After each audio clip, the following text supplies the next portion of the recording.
Today we are going to discuss about this topic, Russia's nuclear doctrine. So if you remember, a few days back I have mentioned about this, that Russia is going to have some tactical nuclear weapons and there will be some changes in the nuclear doctrine of Russia. So they may loosen it, and then there is a possibility that they will go for tactical nuclear weapon which can target certain areas. So I will be discussing all of that in this particular session. So what do you mean by the tactical nuclear weapon? What is targeted nuclear weapon, and everything we can discuss. If you see, in World War II, that was a large-scale nuclear bomb, right? It's around 15 kiloton. So when I talk about tactical nuclear weapon, it can be 1 kiloton, which can be more cleaner, which may not have that much environmental impact and the futuristic impact, and it can target specific local areas. So that's the major geopolitical update, and that's exactly what I want to discuss here, and what is the possible change in the nuclear doctrine of Russia, and what could be the implications, and what could be or how the other countries will take it, and what are the legal complexity, and how Russia is going to tackle all those legal complexity is what I'm going to discuss. So obviously the situation is very clear. It is because of Ukraine war, Russia-Ukraine war. So let me get into the slides and then we will be discussing each of these. So introduction to Russia's shifting nuclear strategy, that is actually the topic. So let's get into this. The historical context. See, all these you should be knowing, these are part of your international relation. So the conflict have deep roots in historical tension between Russia and Ukraine, including the disputes over territory and identity. Yes, 2014 annexation of Crimea, leave that. The major thing is 2022 full-scale invasion of Ukraine by Russia, accompanied by heavy fighting and civilian casualties, and it's still continuing. So Ukraine has employed drones effectively against Russian targets. So Ukraine is effectively using drones and attacking Russia's areas like St. Petersburg, Moscow, etc.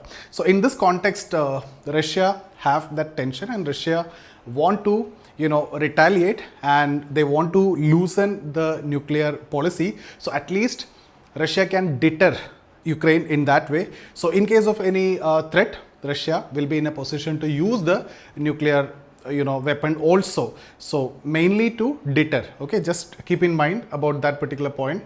So let's get into Russia's announcement. Russia has announced plans to amend its nuclear doctrine. So this proposed change aimed to broaden the conditions of using nuclear weapons. So you're going to change of course there is a possible first use policy. There are two countries which is following no first use policy, that also I'll be discussing, that is India and China, but there are certain differences also within that. So the proposed amendments are expected to be implemented within few weeks, and it's official now. So we will be looking at the potential changes and the impact also.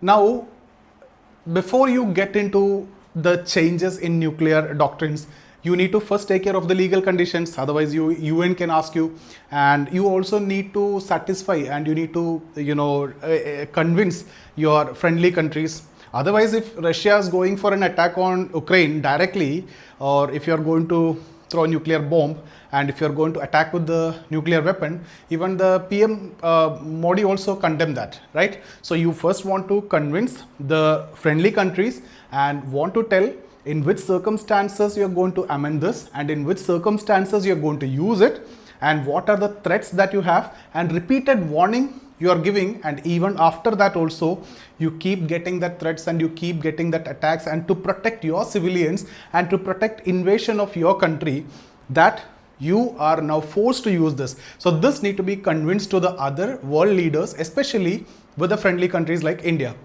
Okay.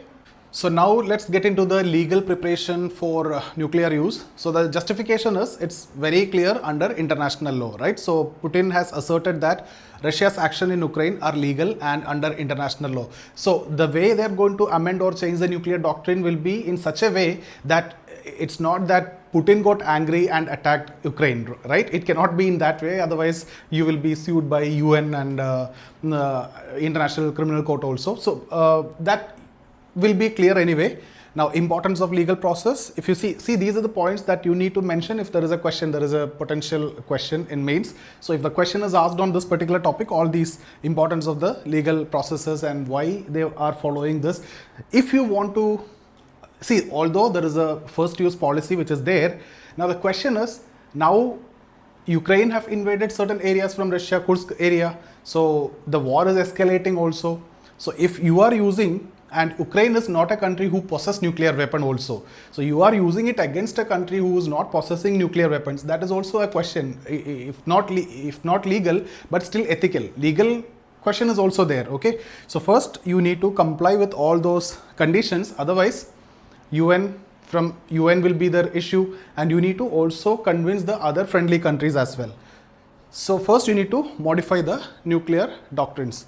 So here I have mentioned about the international response and the legal soundness. The same thing that I have discussed. Ensuring legal justification for any action is crucial to avoid accusation of illegality. Otherwise, I told you, UN can take action, right? Russia wants to demonstrate its actions are within the bounds of international law. So to protect your own citizens or to protect your own area in case if there is an invasion, despite repeated warning, still that other country is, posing threat to you, then you have no other option but to use this.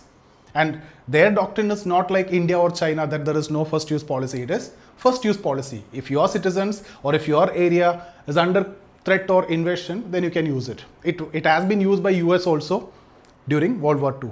Okay.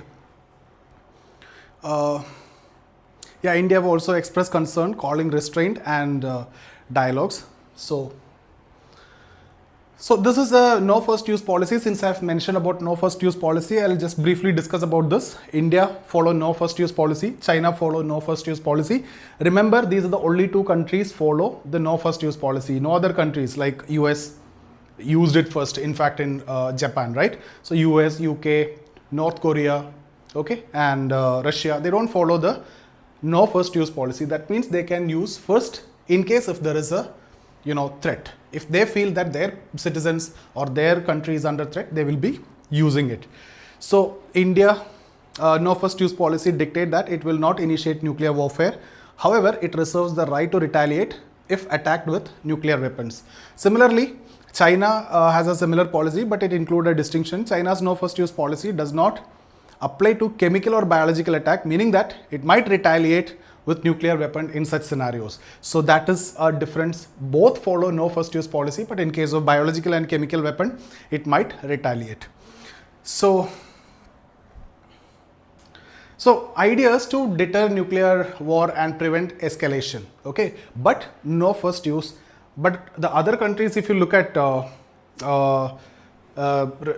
which countries? UK, USA, Russia, North Korea. See, whenever you look at the list of countries who possess the nuclear weapons, you obviously find the name of Israel. But Israel, officially, it's not clear. But we all know that Israel possesses nuclear weapon. So historical context, if you see, there was an attack, okay, first use policy, used it first by US against Japan during World War II. See guys, just remember all these points, and in case if there is a question on this nuclear doctrine, you can also mention about the other situations. What are the other countries who possess nuclear weapons? What's their policy? What's their doctrine? And you can compare it. So Israel, this is what I've mentioned. It's a secret. It's not official, but everybody know it's an open secret, I would say. Okay. So that's for their security. You can go through the PPT. So basically, I just want to mention about the other countries. Now, Russia-China nuclear pact is there. And see, Russia, I told you first use is there, possibilities there. But the question is when it comes to Ukraine, Ukraine is a country which do not possess any nuclear weapon. So attack on that country need to be justified in any case, right? So, but when it comes to China, China is a country who possesses nuclear weapon, but there is a partnership, and with China, China is the only country with which Russia have an agreement that they won't go for any nuclear attack preeminently. Okay, so that partnership is there, that pact is there. So you can look at the strategic partnership, joint nuclear drills. Russia and China have conducted joint nuclear drills, demonstrating their close military cooperation. So that shows their cooperation. And the pact underscores the deepening strategic partnership between Russia and China, promoting cooperation in nuclear and military spheres and nuclear restraint, okay, and global dynamics, of course. Let's look at proposed, this is the most important area. So what are the potential proposed changes in the doctrine? So lowered the thresholds. Okay, recent pronouncements suggest potential lowering of nuclear use threshold, potentially including the use of tactical nuclear weapons. I've mentioned already, tactical means it's not that the large scale nuclear bomb which was used during the World War II in Japan by USA. That was like a large scale nuclear bomb which is weighing around 15 kiloton. But tactical means it could be 1 kiloton, it could be for a targeted area, and the environmental impact also won't be larger. Okay, but still it is dangerous. There is no question about that. Nuclear weapon is a nuclear weapon and it is dangerous at any point of time. Tactical weapons focus. Russia has been modernizing its arsenal of tactical nuclear weapon, potentially indicating a greater emphasis of their use. So they are modernizing, they are working on it. That indicates there is a potential use, especially during the time when the war is escalating and even Ukraine is also invading like the Kursk area. Okay, so in that situation, to protect their country, to prevent from any invasion and to protect their citizens, Russia may justify the use of tactical nuclear weapon. And enhanced capabilities, greater reliance on smaller, more rapidly deployable weapons, strategic implications. Yeah, it definitely affects the global security. It creates concerns because if you start in one area, then it can escalate. Russia is using, then again US may use against Russia, and then it can escalate. Okay, then again it can be a world war like scenario. Two major forces, two major military strong countries. So one by one will be stacked again. Some will join US and some will join Russia, and then it can again escalate into a third world war. So that's a concern. This is what a limited yield weapon, targeted impact. So tactical nuclear weapons, this is what. Okay, so you can go through this. Tactical nuclear weapons are designed for battlefield use with significantly smaller yields than strategic nuclear weapons. These are intended to inflict damage on a smaller scale, targeting specific military assets or enemy troop targeted area.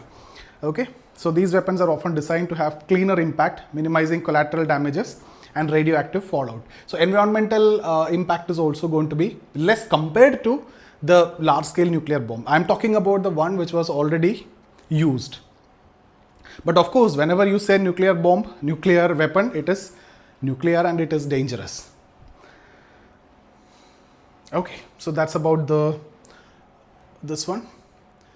See, justification for this strategic defense, okay, and deterrence and coercion. Russia could justify nuclear use to deter further Western involvement in the conflict and compel Ukraine to negotiate on favorable terms. And then the domestic political pressure. So Russia's leadership might feel pressured by domestic audiences to take more decisive action, potentially leading to nuclear escalation to appease the nationalist sentiment. So if you are not protecting your citizens, despite they are launching the drones and directly to Moscow, St. Petersburg, so that affects the nationalist interest also. So in that way, you need to appease the local citizens. Belarus is an ally of Russia, so they have done joint exercises. So that's what I have briefly mentioned here.